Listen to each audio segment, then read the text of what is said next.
morning, everyone. Welcome to the third session of our Opioid Prescribing and Overdose Prevention Learning Collaborative. I'm Christine Lamb, a Quality Improvement Advisor for Superior Health Quality Alliance, or Superior Health. Superior Health provides support for healthcare organizations in Minnesota, Wisconsin, and Michigan under a federal grant from the Centers for Medicare and Medicaid Services, or CMS. Today's session will focus on recommendations 3, 4, and 5 from the CDC's updated 2022 Clinical Practice Guideline for Prescribing Opioids for Pain, which address selecting and determining opioid dosages. After today, there are 3 more 30-minute sessions where we will discuss CDC's recommended prescribing practices 6 through 12. And Superior Health did develop an opioid prescribing and overdose prevention toolkit to complement these sessions, and we will be putting the link to that in chat a little bit later. John Glover, who is also with us today, introduced us to that toolkit in session number 1. Before we get started, if you wouldn't mind adding your name, organization, and role into the chat, as well as any others you may have with you today, so we have a good idea of who's here with us. I'm joined by my colleague, Yvonne Burston, who is also a Quality Improvement Advisor at Superior Health. She will be helping us with questions or comments in our chat, as well as providing links to various materials throughout the session. Just a few housekeeping items. We will have 1 polling question at the beginning of today's session and 1 at the end of today's session. We will also be putting a link to a brief survey for this session in the chat. We will be giving you a few minutes to fill this survey out. If you have a question that you would like to ask verbally instead of in the chat, raise your hand and we'll be happy to take you off mute. Dr. Dibble is our speaker today, and we will hear about a case study from Dr. Redwood. Dr. Dibble, take it away. Thank you, Christine, and good morning to everyone. Thank you for joining us. So we're going to jump right in, being mindful of time. So as Christine said before, we did have our learning collaboratives 1 and 2, and they were sent in an email for your reminder email, so you'll have access there. So today we'll be discussing recommendations from the CDC, number 3, 4, and 5. So our objectives for this talk our participants will be able to describe when opioid therapy may need to be included in a patient's treatment plan, recognize how opioids are prescribed safely and monitored, discuss the risks and benefits of opioid therapy, and identify when and how to safely taper a patient off opioid therapy.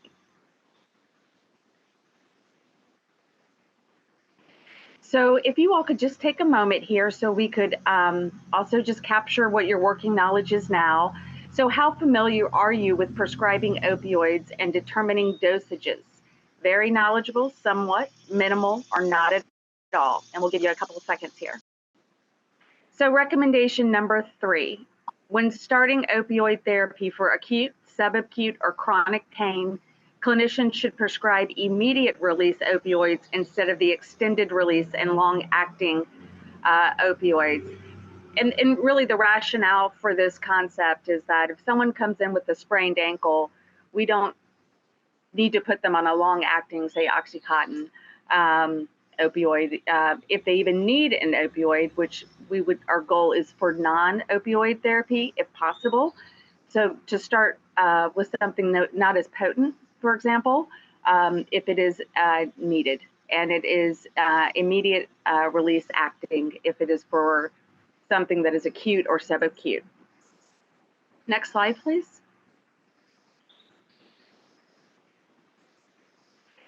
So implementation considerations for recommendation 3. So again, the first item is to not treat acute pain with extended release, rather use immediate. Extended release should be really reserved for severe or continuous pain, and that's when you're really looking at the chronic pains. Reduce daily dosage to account for incomplete opioid cross tolerance. It's an important concept as well, looking at your dosages and reducing if possible. Prescribe with caution to patients, of course, with renal and or hepatic dysfunction. So for example, if you're, in the hydrocodone world, you have 325 of Tylenol. So to be very mindful of the maximum amount of Tylenol one can get, and to really be mindful of their labs related to renal and hepatic function, or dysfunction rather. Methadone should not be the first choice for extended release, long-acting opioid. And then finally, fentanyl. Fentanyl's, I always think of it in my head as really just a whole different animal in its entirety.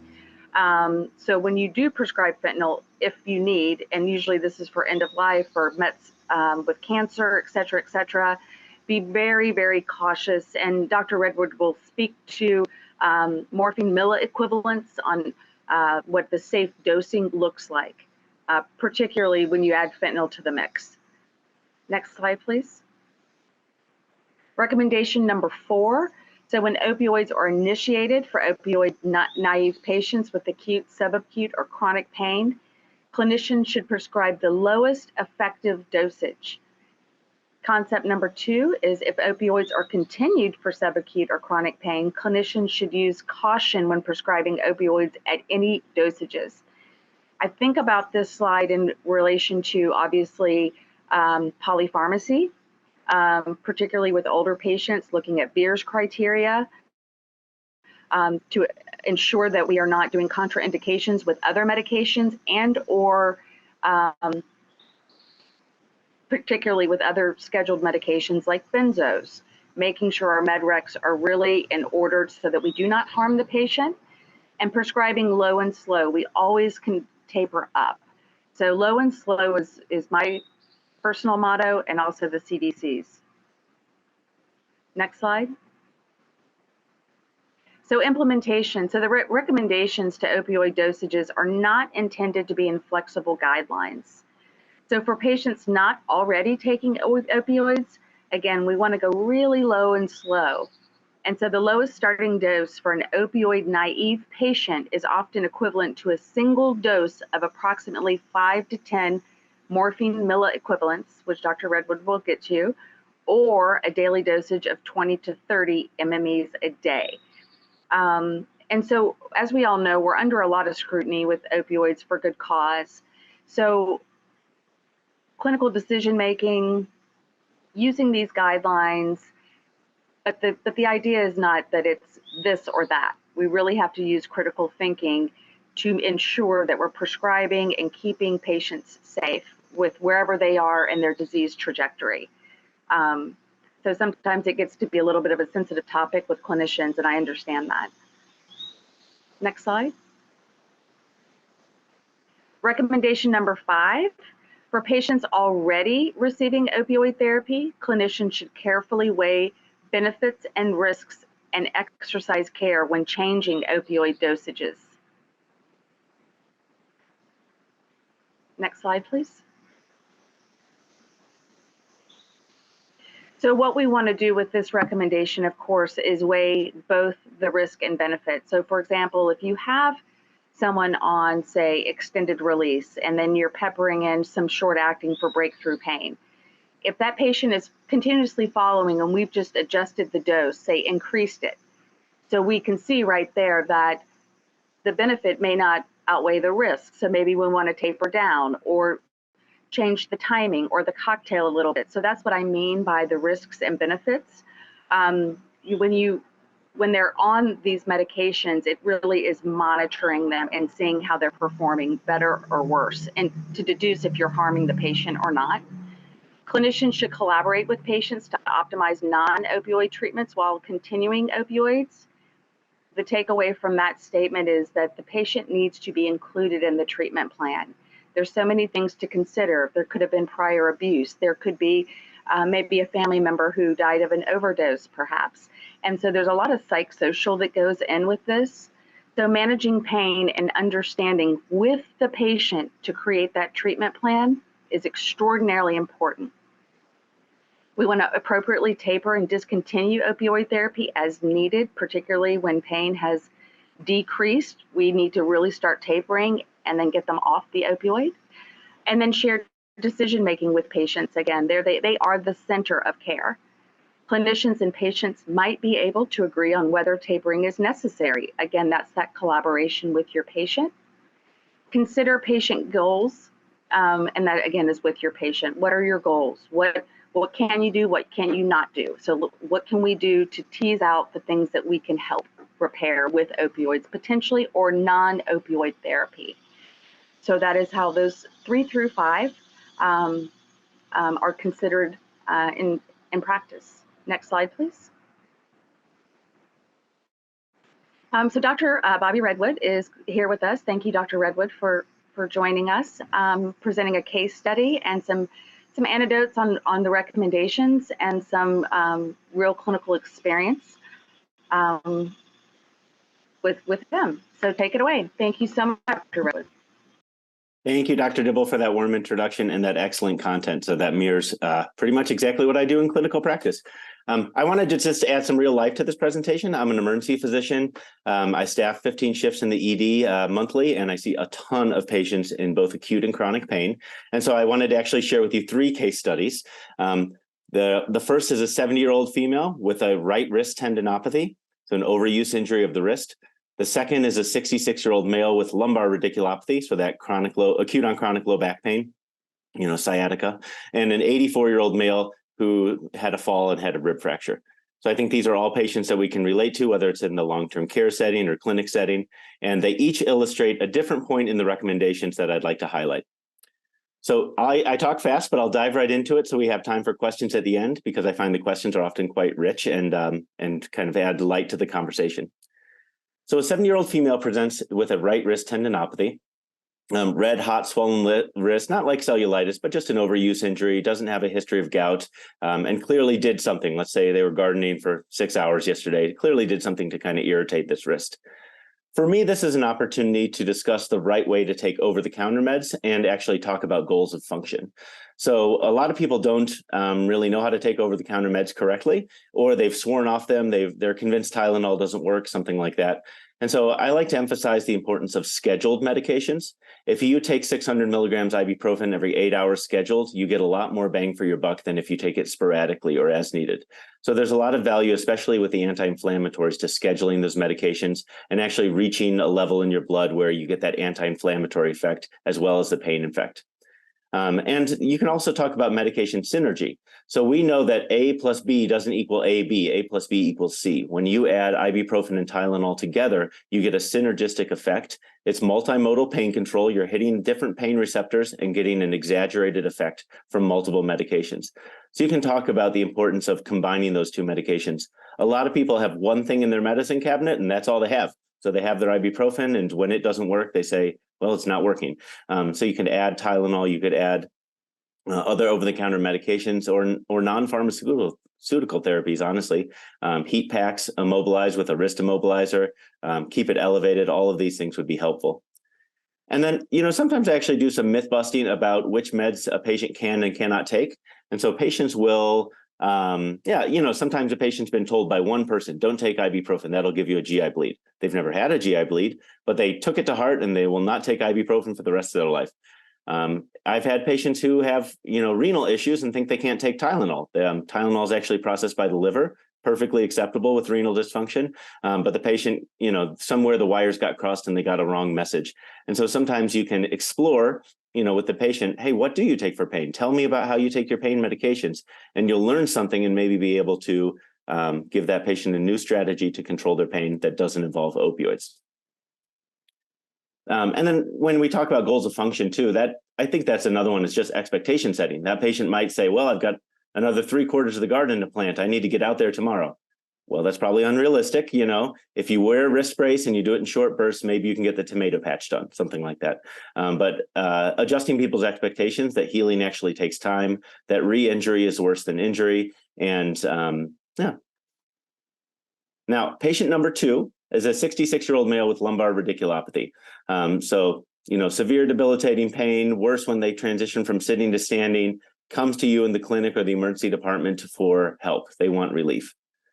The concept I wanted to introduce here is, for lack of a better word, I call it the no-no list. So there are certain painful conditions that are going to come back over and over and over again.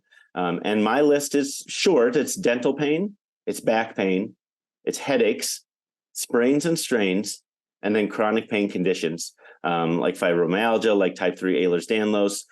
There's a long list of them. So these are conditions that are particularly put you at risk for opioid use disorder, because this is episodic pain. It will be coming back. And so the strategy of throw some opioids at it when someone's having an acute exacerbation is not a good long-term strategy, because you're going to get that slot machine effect where you trick your brain into thinking there's no pain with an opioid. The pain comes back more fierce, as we know it does, when the opioid wears off. And then this episodic pain it's still going to be there, and it's going to be there next week and the month afterwards. And so this is really an opportunity to just kind of draw a line. As a provider, I found that drawing a line is really helpful. And you don't want to be dogmatic. I get that there's exceptions to every situation, but these are ones where there's really very few exceptions. I cannot remember the time I've treated any of these conditions with an opioid. And patients do really well. It's an opportunity to have a nuanced discussion about pain control. Everybody feels pain differently, about non-pharmaceutical types of pain control, like regional anesthesia, nerve blocks, acupuncture, massage, physical therapy. Maybe someone's never tried acupuncture because it's not covered by insurance. That's a great opportunity for me to talk to my case manager and say, hey, I think this patient, they have occipital headaches. It would be a great opportunity for acupuncture. Or I'll keep it real. They have a lumbar radiculopathy. This is a great opportunity for acupuncture. They can't get it covered. What are our options? Maybe they can get an exception through their insurance. Maybe there's a low-cost provider in town. But exploring multimodal pain modalities for patients with chronic pain or conditions that keep acting up is just a great strategy. With lumbar radiculopathy specifically, it's pretty similar to sprain, to be honest with you. I schedule ibuprofen. If they have belly upset from that, I might choose something like naproxen. I have PRN Tylenol, and you can bump that up to scheduled Tylenol.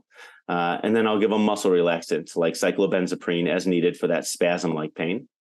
If patients have truly acute spasm, like there's one spot that really hurts, you can do a trigger point injection yourself or refer them to an orthopedic clinic for a trigger point injection. And then all the multimodal non-pharmaceutical stuff. So heat packs, massage and physical therapy are particularly useful, and just kind of have a stepwise approach to escalating the pain. So if this happens, then this, if this happens, then this. And then if they really have kind of maxed everything out, I'll do steroid injections or a burst of steroid pills for that. And that's it. It tops out, to be honest with you. If a patient's still in pain after all that, you've kind of exhausted the acceptable therapeutic pain options. And that's when it's time to refer to more of an advanced pain clinic to start talking about ramp up phenomenons and other ways to manage pain, including antidepressants and anti-anxiety medications that sometimes help with the psychological aspect of pain, because we do all feel pain differently, and it's not just about pain receptors. Now, moving on to our third case study, I think this is the kind of meat and potatoes in terms of actually choosing opioid doses. This is an 84-year-old male with a rib fracture. So, my mantra in my mind is often that I reserve opioids for fractures, post-surgical pain, and cancer pain. Those are the three big categories where I might go to an opioid, and not always. I might. And an 84-year-old with a rib fracture, this is a traumatic injury. It's exquisitely painful. It should be short-lived. They should be healing in 4 to 6 weeks, with the acute pain phase over in 2 weeks. And this patient has real risk if their pain isn't controlled. So if this patient can't breathe deeply, they will get atelectasis, develop a pneumonia, and that could be fatal. And so what an amazing opportunity to really treat this person's pain, not necessarily with opioids, but that's often the choice in rib fractures. So the first thing I do is check the PDMP. So the PDMP is a prescription drug monitoring database. And if you haven't checked it before, I highly recommend it. It is enlightening. There's a lot of patients who are getting prescriptions that you are not aware of, I guarantee you. And if there's any red flags on the PDMP, that is either a non-starter or at least a very detailed conversation to explore those red flags and see if it passes the sniff test, so to speak. The next thing I do is I counsel my patient on the side effects of all the medications they're taking, including opioids. And when I counsel people about the side effects to opioids, it's the usual. They can make you loopy, they can make you unstable on your feet, they can constipate you, and of course they're habit forming. And then in the geriatric population, like this patient, I would talk about Beer's criteria, other medications that they may or may not be taking that could interact with opioids. This is especially benzos and muscle relaxants, and then recommend a bowel regimen. And I find when I have the side effect conversation, a lot of times patients say, oh, no, I don't want those. And that's great. If you don't ask a patient about whether they actually want to take opioids, they might not tell you. And counseling the patients on the side effects is something that kind of opens up the window for them to say, yes or no, these medications aren't for me. All too often, I hear a patient actually share with me a family history of opioid use disorder. They say, hey, it runs in the family. I don't want to go down that path. I don't even want to take the first step. And I just respect that immensely. And we talk about alternatives to opioids. Now, if I am going to prescribe an opioid, I want to do short acting, like Dr. Dibble alluded to, and a low pill count. So this is acute pain. And this is not just take an oxycodone every time you have pain. This is start with scheduled ibuprofen, advance to Tylenol, put lidocaine patches on it, use heat packs. And yes, if you're having a sleepless night, if you can't pull your incentive spirometer because there's too much pain, that is the time to use a short-acting opioid. And my usual go-tos are morphine tablets or oxycodone. And always as needed. I don't do scheduled opioids. I just don't do it. These are as needed pain medications. When we talked about scheduled pain medications earlier, that is over-the-counter medications. Scheduling opioids is not a path that I'm willing to go down. It's just too high risk. At this point, I check the MD Calc millimorphine equivalent calculator. And I'm sure there are other morphine equivalent calculators out there. I have no affiliation with MD Calc, but I think we all use it clinically. It's just a great bedside resource. It's totally free. And my homework for you, I didn't know you'd get homework today, but my homework is to actually go to MD Calc and just play around with the calculator. It's very intuitive. All you do is choose the medication, choose the dose, and choose the number of times per day. And you'll see the millimorphine equivalents. And there are drop-down menus with tons of evidence about millimorphine equivalents and how to use them. These are the take-home points that really stick with me. The first is that more than 20 millimorphine equivalents per day is considered outside the therapeutic range, and 20 to 50 millimorphine equivalents per day doubles your patient's risk for overdose. And so to me, that's kind of the danger zone. And I think in the CDC recommendations that Dr. Dobe gave, it was actually 20 to 30. But when you look at the original evidence base, the therapeutic range is really kind of taps out at 20, which is not that many opioids. I think we're all sort of used to using pretty high doses here. And so this is something where you have to retrain yourself. 5 milligrams of oxycodone every 6 hours, that's 30 millimorphine equivalents. And then again, fentanyl really does ramp it up quickly. It is a potent, powerful drug. So the lowest fentanyl patch, 25 micrograms, is 60 millimorphine equivalents per day. And I cannot remember the last time I used that medication unless a patient had already been prescribed it and they were just getting their usual dose. It's also important to know that the conversion factor increases at high doses. So it's not a linear relationship. When you get into King Kong doses, or I call them Costco doses of opioids, those millimorphine equivalents just go up exponentially. And so you don't want to be fooled into thinking that it's a linear relationship. But again, if this patient, this 84-year-old man, needs opioid pain control as a last resort, I will check his renal function. You reduce the dose by 25% if the creatinine clearance is 10 to 50, and by 50% if it's less than 10. So if someone has known renal dysfunction, you might want to get a current creatinine and kind of see where they're standing. And it's sufficient. If they have good kidneys, I'll check a month or two ago. I don't have to send labs necessarily on a rib fracture patient, but try to find a recent creatinine. And then I obviously check to make sure they're not on any benzodiazepines or muscle relaxants. This patient already fell. I'm making him potentially more of a fall risk by adding an opioid. If he's on alprazolam or Valium as a sleep aid, I do not want to be adding morphine to the mix. And then finally, I co-prescribe naloxone and give drug disposal bags with the patients. So you can write prescriptions for both of those, for drug disposal bags and for naloxone. I give them a prescription to the patient or to a family member, and I tell them to fill it just straight up. You know, this is an important part of prescribing these medications, is giving an opportunity to rescue that patient if they do overdose. And the overdoses aren't going down. The whole time I've been practicing clinically, they're only going up. And so I think we just need, just like we have opioids in the medicine cabinets out there, we need the rescue medications in the cabinets as well, and an opportunity to get rid of these opioids so that my 84-year-old patient's 19-year-old grandson doesn't get in the medicine cabinet 6 months later and develop opioid use disorder. So I think we're right at 5 minutes for questions. I'm happy to stay longer if it goes longer. And I just wanted to open the floor to see if anyone had questions about those case studies, about your personal practice. There are no boundaries. You have one question. When you're recommending alternatives for pain, how receptive are your patients to alternatives?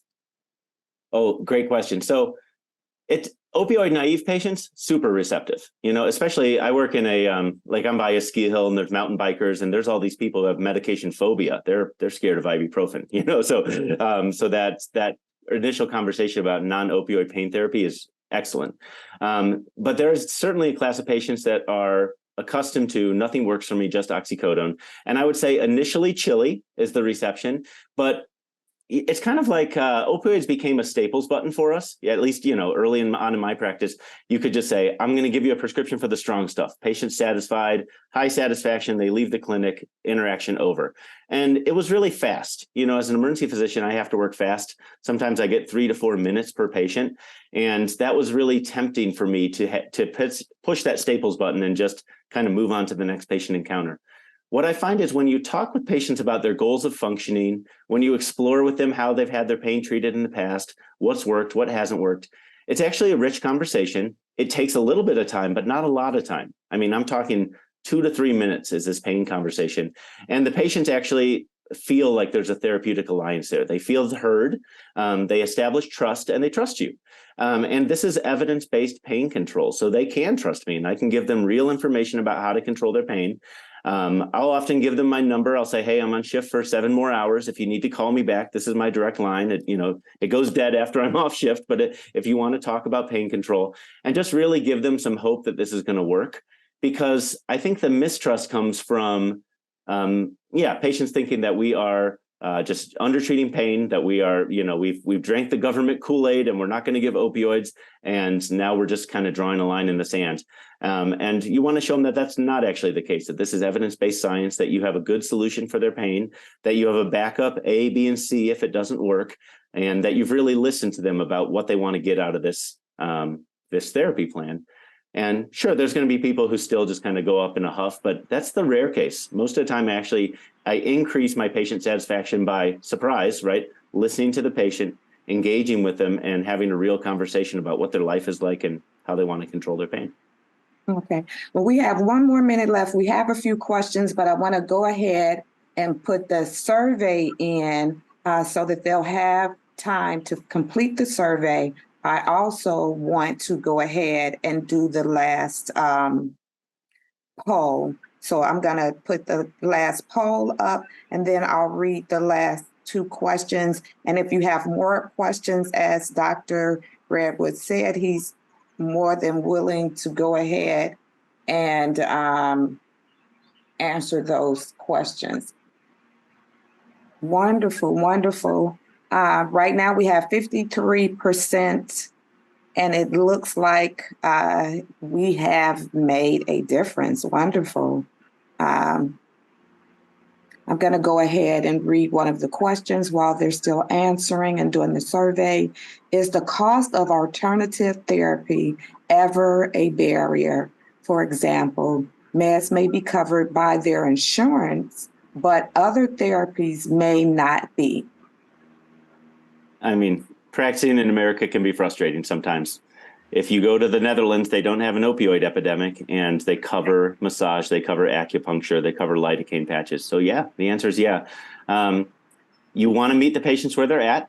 You can definitely convey the costs of the side effects, right? If you wreck your car, if you get constipated and miss work and are on a bowel regimen, and obviously if you develop opioid use disorder, these are all extremely costly endeavors.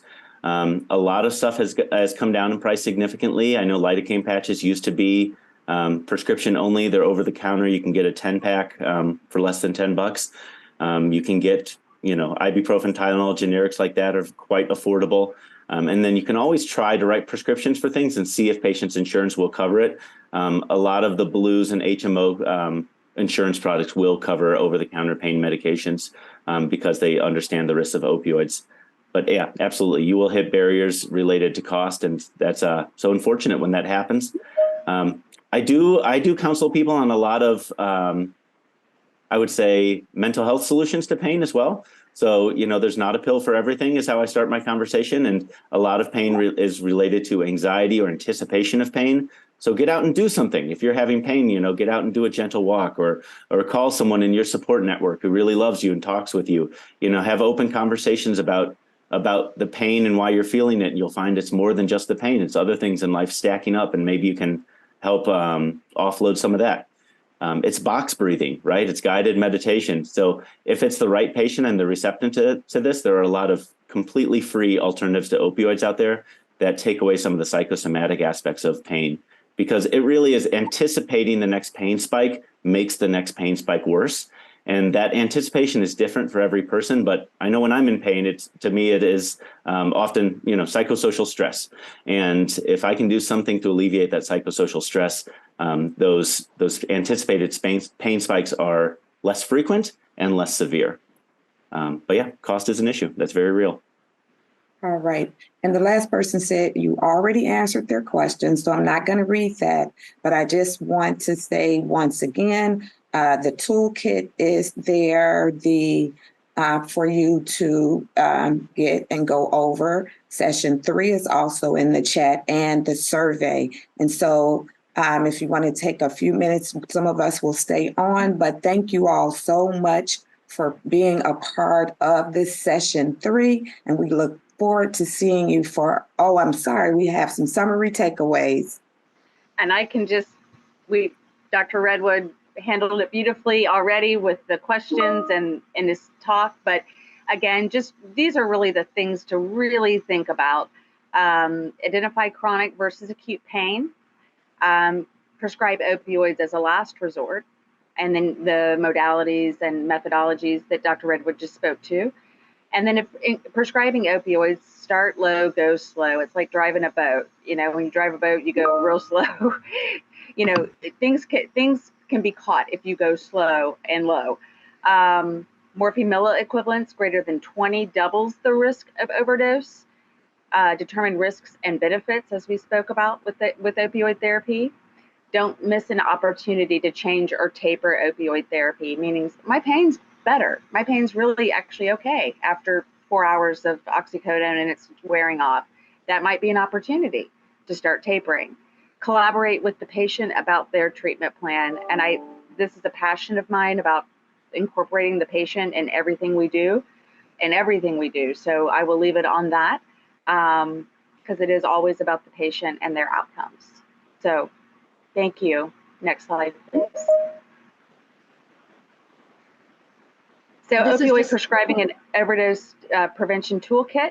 Here it is with the link, and this is what John has created with our medication safety team. It is a wonderful, awesome prescribing, opioid prescribing and overdose prevention toolkit. So I urge everyone to really check this out. It's got some really pertinent information, some awesome pearls, and it's helpful for sure. Next slide. And this was just great, everyone. I really thank you for joining.